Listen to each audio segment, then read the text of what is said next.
It's time to accelerate. Hi, I'm your host, Andy Paul.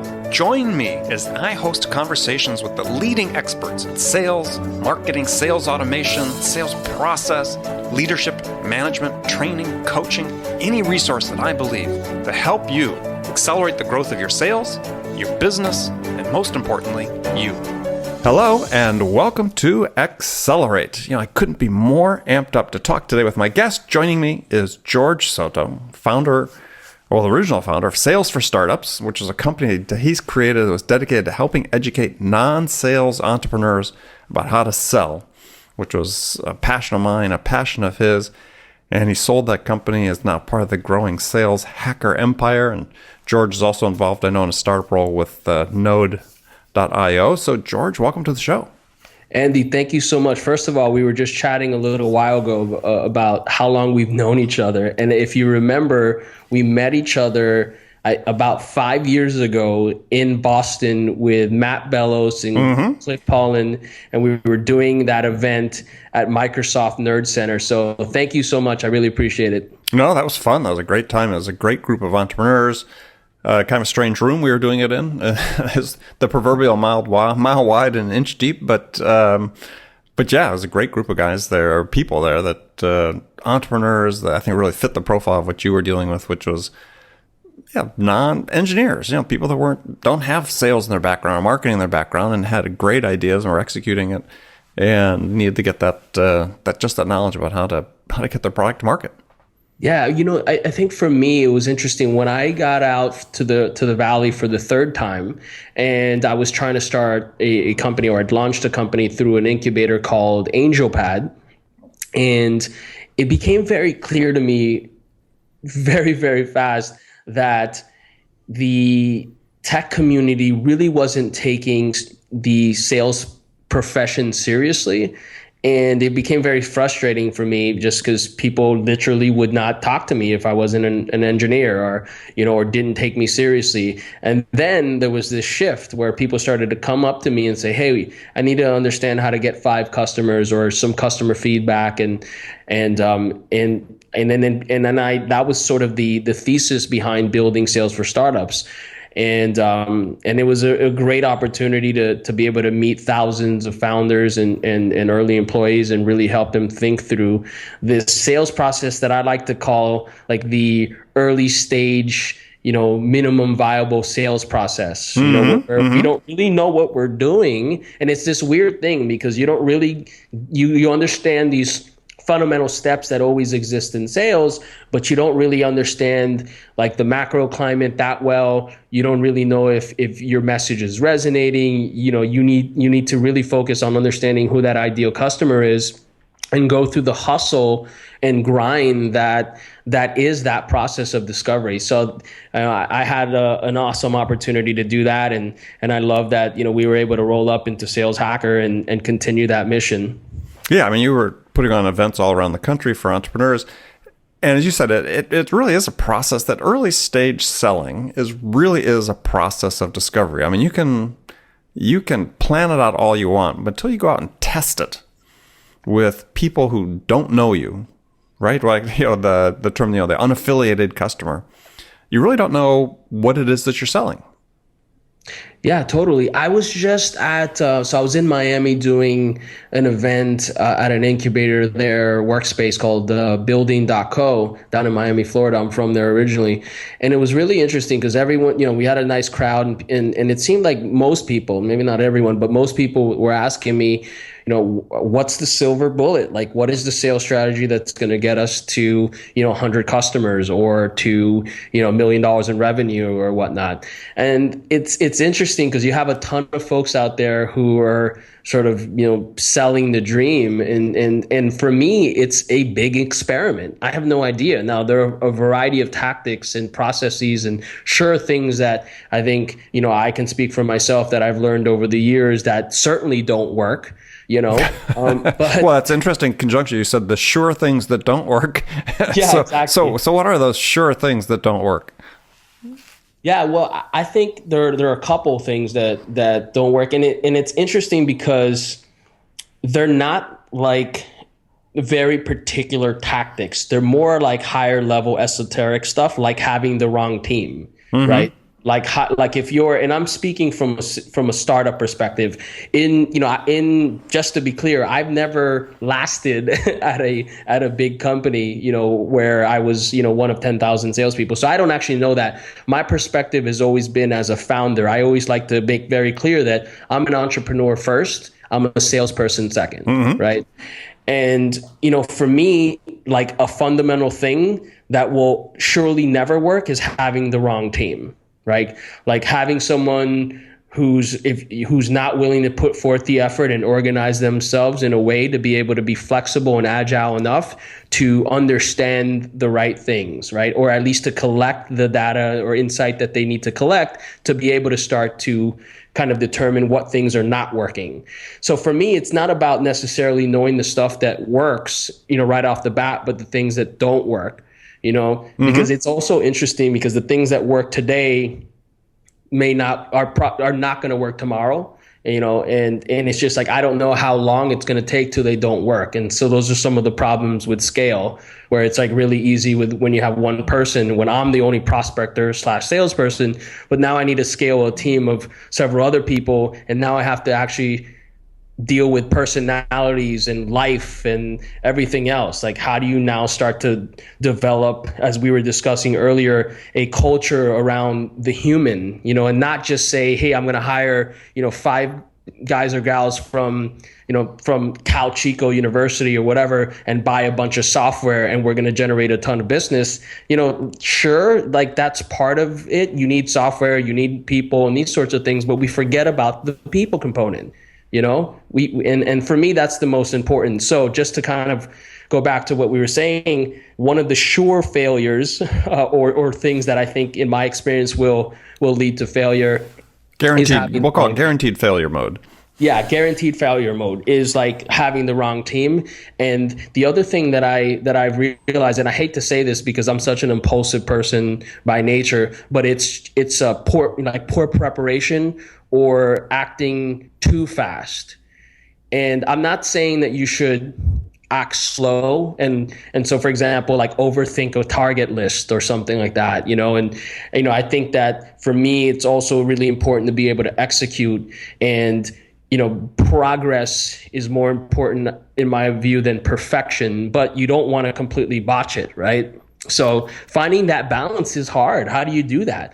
How do you kind of figure out these qualitative aspects of this experience you're dealing with and the quantitative stuff, right? So, well, I think that one of the things right, and I think one of the things that you would go along with that, though, that sort of a sure failure mode, at least I've seen in my experience with startups, is that if the entrepreneur hasn't invested themselves in learning how to sell what they have developed, what they're creating, then that also then becomes a pretty sure failure mode.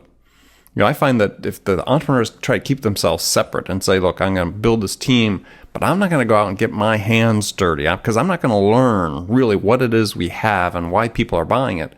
To me, that has been a pretty guaranteed failure mode as well. Absolutely. The way I've seen this manifest is a founder, maybe an engineer, or maybe even a BD person who was great at BD at Google, right? Which is very, very different than selling your widget that no one A, cares about because they have no idea what it does, and B, has no idea who you are, right? Exactly. If they get some friendlies, who you can call up and say, hey, will you kick the tires on our widget? And they might say, yeah, I got some budget here, fine, right? But, when we start to scale and really build an organization, that's, like your ability to understand is incredibly important. So you might see that founder, again, BD person from Google or, some other great larger organization, or an engineer who just says, oh, here's a salesperson. They'll figure it out. They can sell this thing. I see the vision, right? But they don't really actually know. They don't know the trials and tribulations of actually trying to sell or distribute this product.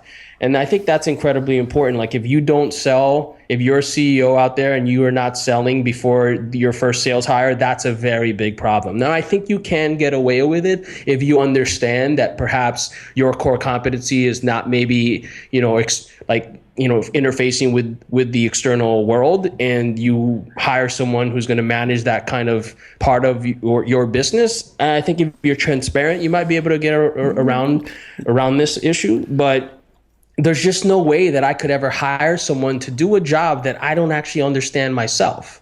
Right? Yeah, well, exactly. And also the thing with, especially in the startup world, is that the founders and CEOs are selling from day one because they're going out to raise money, right? That's a sales job right there. So totally. if you can bring yourself to put together a presentation and present it to the venture community, the investment community, not a whole lot different from selling your product and your value proposition to a customer. Yeah, totally. I think you also touched on something that's been quite interesting. The fact that people think that sales is this magical thing at times, and they don't understand that I don't know anyone who does business of any kind that's not selling something, whether it's selling, the ability to like me as an individual, or selling someone on the concept of joining my company and taking risk. And, these are all conversations that have some sort of desired outcome. And for me, that's sales, right? It's not like this crazy, magical, complex thing, right? Like sales scaling systems and things like that.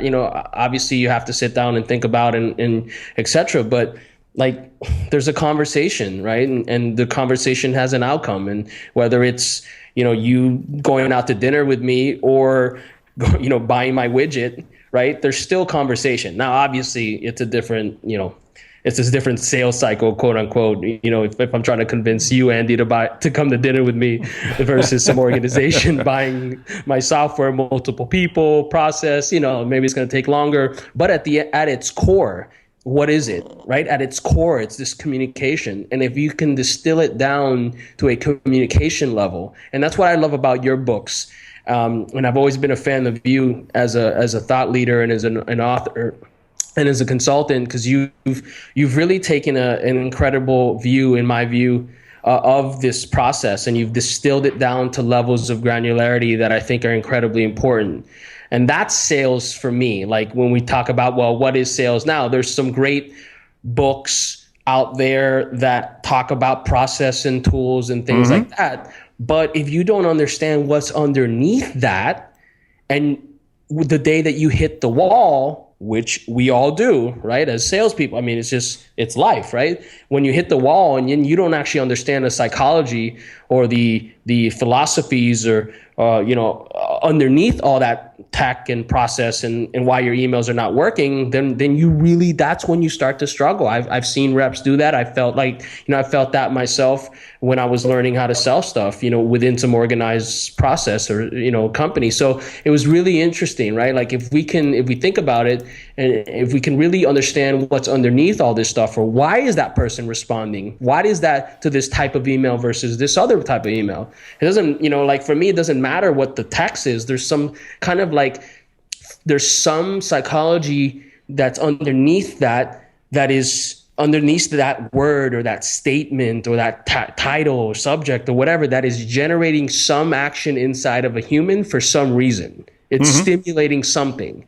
For me, that's what I'm always trying to figure out, right? And that's what I'm always very excited about. Because then once you understand that, in my view, of course, my opinion, then the tactics and the tools and all that stuff are a piece of cake, right? So that's kind of my opinion on it. Well, it relates the same way to talking to people, not just, emailing them, but through repetition, you learn what you can say, or more importantly, what you can ask that opens the door, right? The blinders open up, the people's defenses go down, and suddenly they want to engage. And it's based on, again, something you say.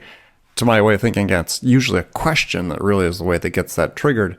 And so I said, through repetition, you learn exactly what that is. And that really becomes selling, because you're right. It's not just the process. It's not the quantity of things. Ultimately, it comes down to the quality of something you execute with another human being. And that's going to make the difference between you and somebody else. Isn't that interesting, Andy? I mean, you've been in business longer than I have, much longer than I have, and you got a tremendous amount of experience on me.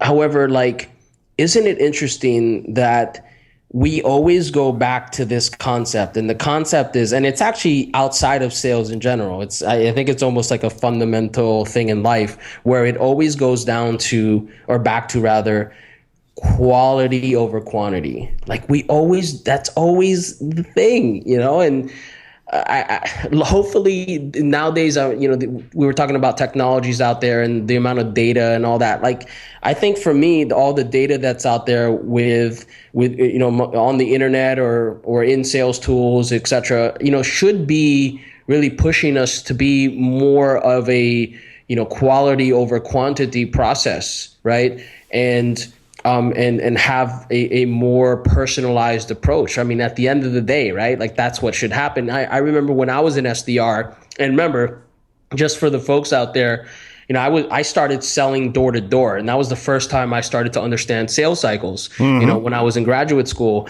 So I did that for about 3 years, and I understood a sales cycle at a very granular level. So for me, it was really easy to move upwards once I got to the SaaS world and enterprise world, because I was like, well, I was selling and understanding at the conversation level. Now we're talking about, sending emails and I now have this brand. I have a marketing team that's building brand and making it, easier for me to break in, knock on wood, theoretically, break into organizations, so that personalized approach, that human approach that you talk about in all your books is so important. And it drives me nuts when people don't just don't think about that, and they don't take that into account.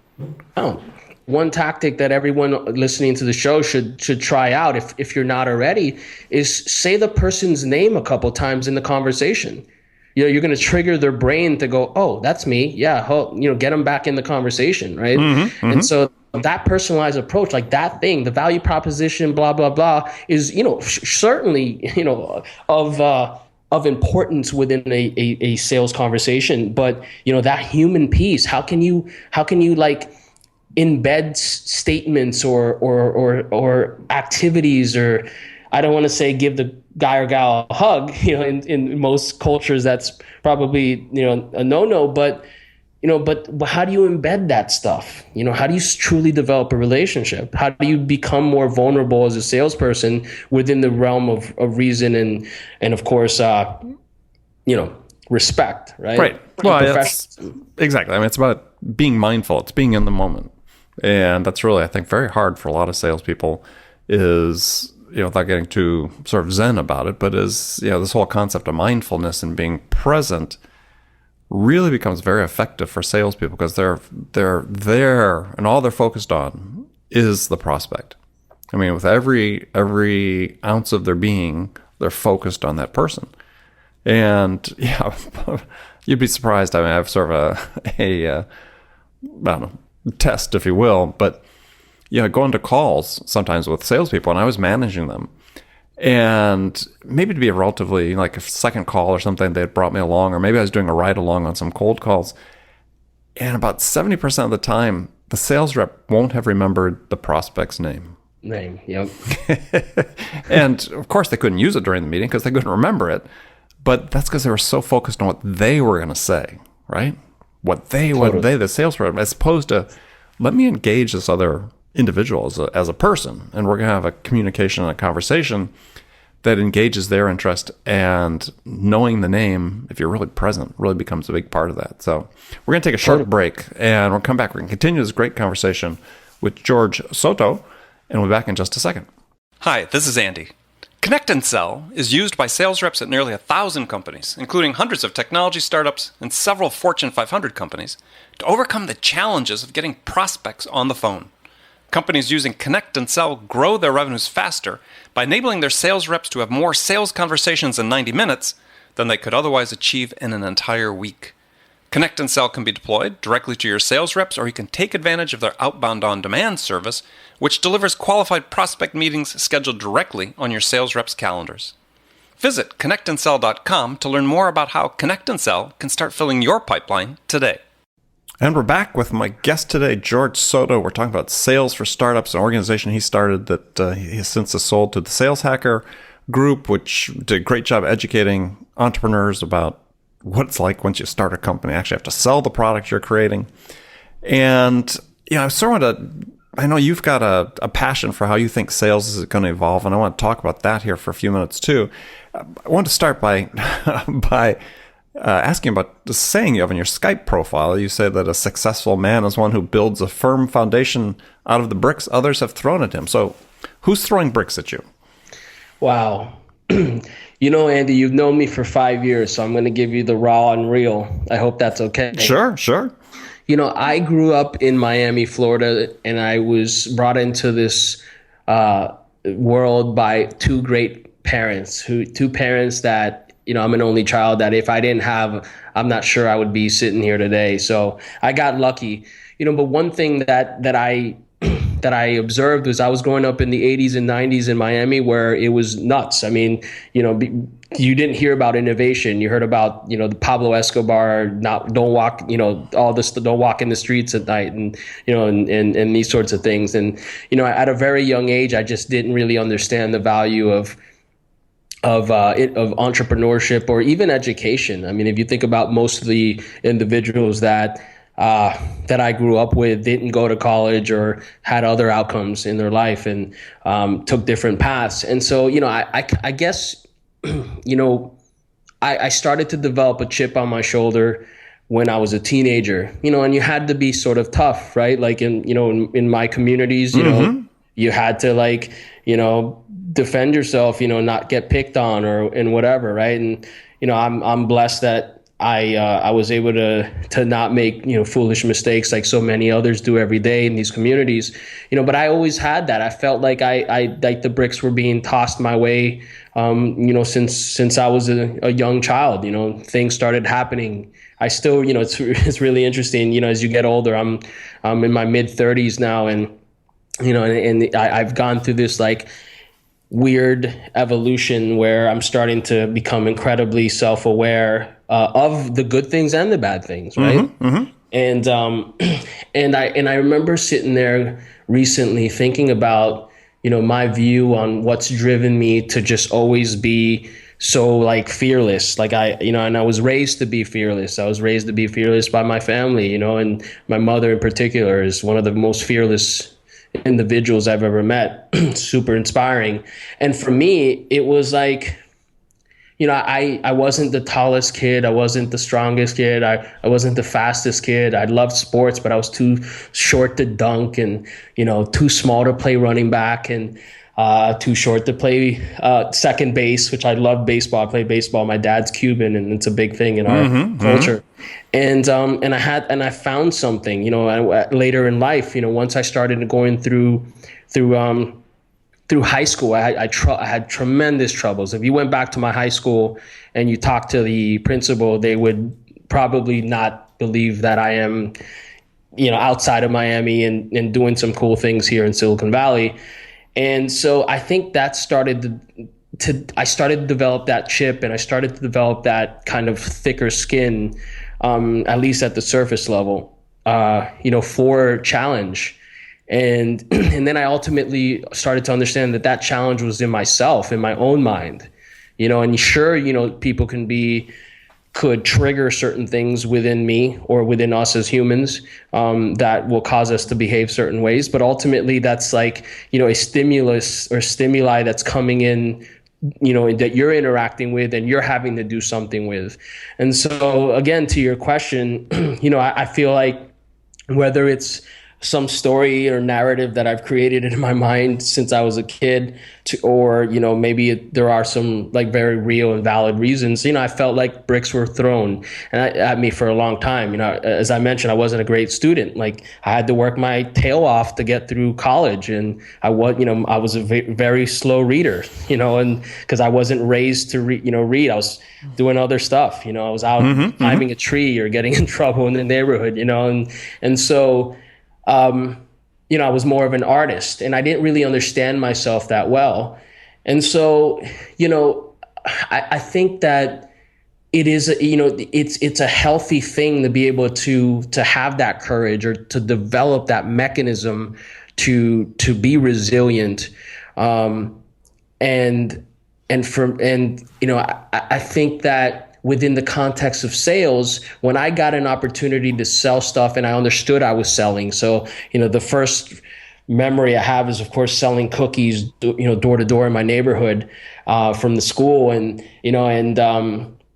then, as silly as this sounds, but getting into fistfights in the neighborhood, where you felt like you had to be tough and not be messed with, that was like the basis of developing courage. And now, nowadays, obviously that behavior is, I don't engage in that kind of behavior, deal with my no fistfights. Yeah, no fistfights today. Yeah, I'm a little too small nowadays, right? People grew up.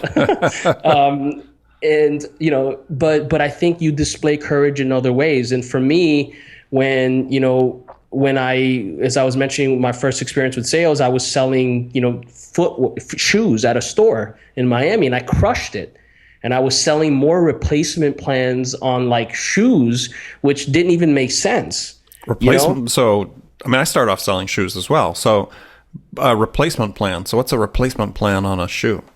Yeah, if like the sole fell off or broke or something, you could get... It's like an extended warranty. Yeah, the extended warranties, exactly. We called them replacement plans. And it was like, $15 or $20 or whatever. But the management was just absolutely like astounded. And I didn't know what I was doing.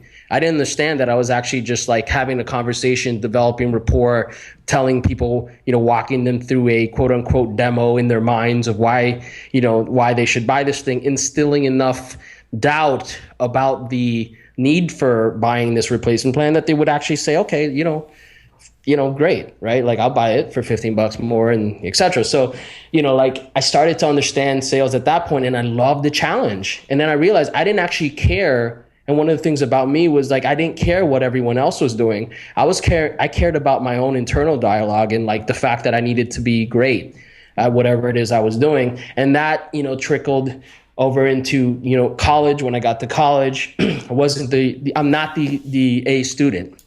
I'm not. It's funny. I was just listening to Gary what's his name? Vandercheck.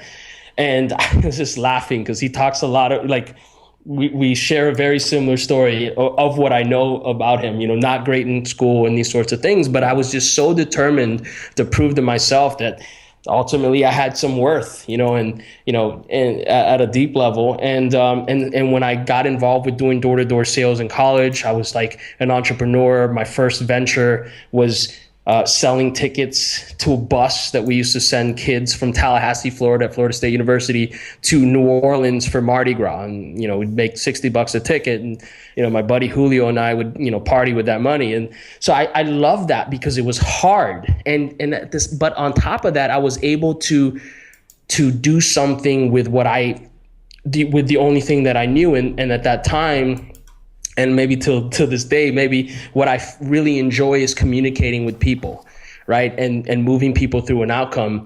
And then when I got into door-to-door sales, I started to really understand sales cycles because I got trained and yada, yada. And the story goes on. You had the experience. Yeah, exactly. And that's the thing that, I started off driving to, not after I sold shoes in high school, but my first job in professional sales is, I'd drive to a business park in the East Bay area of the San Francisco Bay Area, get on my car and walk and make cold calls all day long.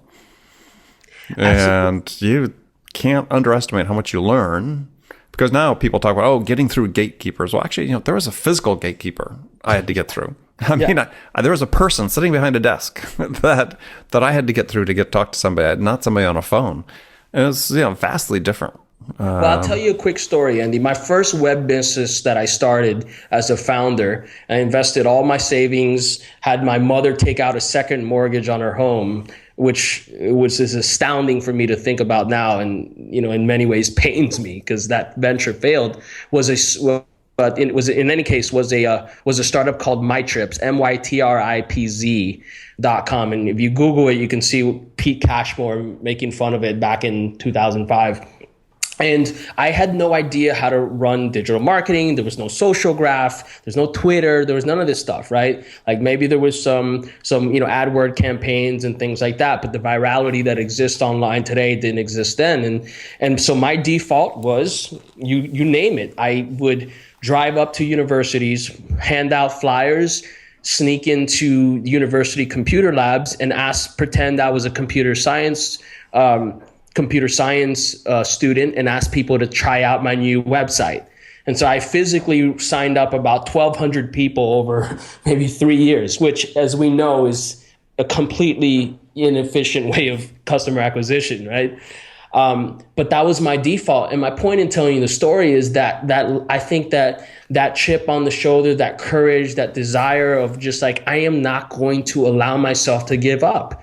Now that could go, that has its good and bad, right? Like, I think that a smart entrepreneur also has to understand when it is time to transition to something else, or, hey, accept that this particular thing didn't work. Right. I think where I have the problem with is just not trying and then giving up too early and not giving yourself a chance to succeed. However, I do also have a problem just personally. I've lost a lot of money and put myself in some very challenging financial situations over the last 12, 13 years by not being mature enough to understand when it's time to pull the plug. Sure. Right. And if you think about it within the context of sales, there is a point where, they're not ready right now. Like, they're just, there's no buying cycle. There's no, but whatever it is that's happening, they bought another competitor. I'm not saying give up, but what I'm saying is, like, you have to almost like detach yourself from the outcome and say, hey, I'm going to, I've done everything that I could. As long as I left it on the field, I'm okay. And I think that's probably one of the most definitive concepts for me is, did I leave it all on the field? And what I'll add to that is, for me, Andy, I'm just a guy, like, I like to call myself a philosopher. My father is actually like a real philosopher, has a master's and spent 3 years in a monastery in Spain when he was in his late 20s. So he shared a lot about mindfulness and things like that with me. And, I think that, again, circling back to the human component, I think this is about developing excellence in people, developing a mindset or shifting their paradigm. And the paradigm for me is not necessarily that you're going to win all the time, because you're not. And it's accepting that and not saying that I'm going to be shielded from pain, because that's not true. This is not actually reality, right? This is not life to believe that we're never going to feel pain. But I think the distinction here for me is to have the courage to try, to have the mindfulness to understand what you're doing, and have the mindfulness and courage to be able to walk away when it's no longer serving you in the right way or not working out. And developing a level of intelligent fearlessness. Intelligent fearlessness is very interesting. And, like the fearlessness that I saw when I was a child growing up with, all these gangs and all this craziness around me, that's not what I'm talking about. There may be some like courage and fearlessness there that's misguided, and that's fine. But what that actually taught me was like, oh, wow, there is this very profound energy that exists within us, and that we need to understand how to channel appropriately. Mm-hmm, mm-hmm. And if you think about yourself as a salesperson, how do you get kicked in the ego every day? How do you do that and keep a positive attitude and keep going and not get your mind in the gutter, And how do you do that? And I think like what I've been able to at least the guy that I want to be, the winner, the leader, the success story, all these narratives that I have in my head since I was a kid that I want to be is a leader that has these other attributes, has the compassion, has the ability to be thoughtful for others and put others first and serve others and all that, understanding that I will be imperfect and will have my days, moments, weeks, months, years, where I'm a little off, right? Where I'm not being my best, and having that forgiveness for myself. Because if you think about it, you're going to have your bad weeks in sales, right? Like when I was a door-to-door salesperson, I remember my manager, a great guy, by the way, Andy, I got to introduce you to him. His name is Brian Ross. He is the real deal. This guy is still managing direct sales teams, selling insurance door to door in his, late 40s, right? Mm-hmm. And the funny thing is he doesn't even actually understand how brilliant that he is, because he's never used any technology to do this stuff. It's still, very old school. And so, what was I saying a second ago? I kind of lost track there. Well, I mean, we were talking about, the courage, the fearless. Yeah, the fearlessness, exactly. When you think about being the leader, yeah, that's what I was talking about. And Brian Ross taught me this. If you think about being the leader and the type of leader that you want to be, and what he said to me was really interesting. It was like, the best leaders in his view or in his opinion were the most flexible. And if you think about that, it's like the most flexible, and they were flexible enough to be able to deal with different personalities in different situations, and still excel and still put others, first. I mean, that's the kind of individual that I'm striving to be all the time. And I think that is something that, other people should consider, Yeah, well, I think for sales, you've really touched on a lot of things that are really important in terms of, who are the people that separate themselves from the pack, that can do this for a long time, have this service mentality that puts the customer first, and really has a passion for helping customers make good decisions. And if you can be that person, if you can be there for the prospect and really be there for them, then you have this opportunity to have, I think, a really successful extended career in sales, where many people, as you said, get burned out by sort of the negativity or the ups and the downs of it. And I think the people that last a long time are those that sort of say, as you said, they know there's going to be ups, they know there's going to be downs, and they accept it, that that's the way it's going to be.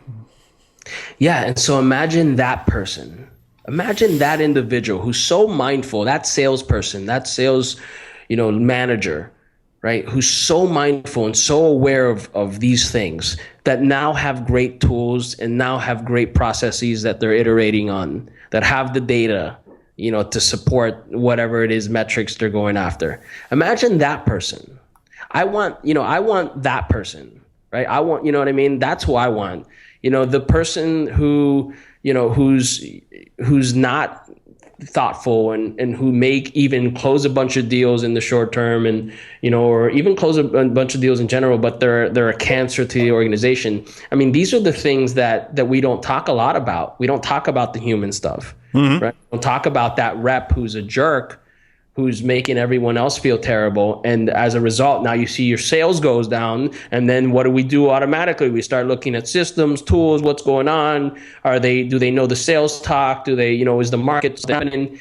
Well, maybe, but you know what? And you didn't know that it's that cancerous person who's sitting there destroyed. You know what I mean? And Those are the things that I think for me are super, super, super important. I know you see the theme here, and it's the human. It's got to be the human. We got to change the way that people think about this stuff, especially here in Silicon Valley, where we're such a robotic, automate the darn thing type of community, Yep. And again, I think the innovation is phenomenal. It's certainly what excites me about this industry, and why I've dedicated my life's journey to innovating in the technology, galaxy. But let's not forget about the humans. Let's not forget about, the individual, and making sure we're making people better. All right. Perfect. Okay. Well, we've reached the end of the show, but I want to thank you for joining me. My guest today has been Jorge Soto. And George, tell people how they can find out more about you and what you're doing. Yeah, absolutely. Well, as you mentioned, Andy, I am now part of a startup in the sales intelligence space, specifically trying to help people understand more about the account-based sales intelligence world, and who are the companies they should be going after, who are the people, what should they be saying. It's really within this movement around really bringing the contextual web or the personalized web to life, and we're focused on the B2B sales and marketing use case here in the short term. But our bigger vision, of course, in 20 years is to power the personalized web. In terms of getting in touch with me, I love sales, I love leadership, I love all this stuff. Follow me on Twitter. It's at Soto Ventures, and that's SOTOVENTURES. And then I have a personal blog called sotoventures.com, which I like to call the pulse of the early stage startup. and there's a variety of topics around startups there. And I'm on LinkedIn too. So, just search for my name, Jorge. Middle name is Luis. Last name is Soto, Soto. Hopefully I show up in search results. If not, just tweet at me and I'll be sure to follow you. I'm sure you will. And if you follow the link to Soto Ventures, a lot of good videos that you've been recording through your travels, quite extensive travels around the world with startups, not just here in the US, but also outside the country. Very interesting stuff. Oh, that's for another day, Andy. We got to do something on that. I mean, all right. The community, the technology community, the sales community, the startup community globally is real, and it's only getting started. Oh, good. Well, we'll definitely have another session on that. So again, I want to thank George for being here. And remember, friends, make it a part of your day every day to deliberately learn something new to help you accelerate your success. And subscribing to this podcast is an easy way to do that, because then you'll make sure you don't miss any of our conversations with top business experts like our guest today, Jorge Soto, who share their experience and expertise about how to accelerate the growth of your business. So thanks for joining us. Until next time, this is Andy Paul. Good selling, everyone. Thanks for listening to the show. If you like what you heard and want to make sure you don't miss any upcoming episodes, please subscribe to this podcast on iTunes or Stitcher.com. For more information about today's guest, visit my website at andypaul.com.